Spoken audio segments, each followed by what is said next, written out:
सर्व देवदेवतांकडे प्राणाची आहुती मागू लागला आहे. ह्याच वेळेला गजाननानं आपल्या असुरांना वध करण्याचं ठरवलं.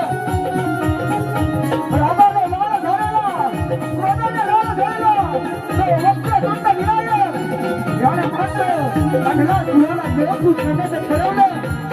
आणि अशा प्रकारे गजाननानं आपल्या ताकदीच्या जोरावरती आणि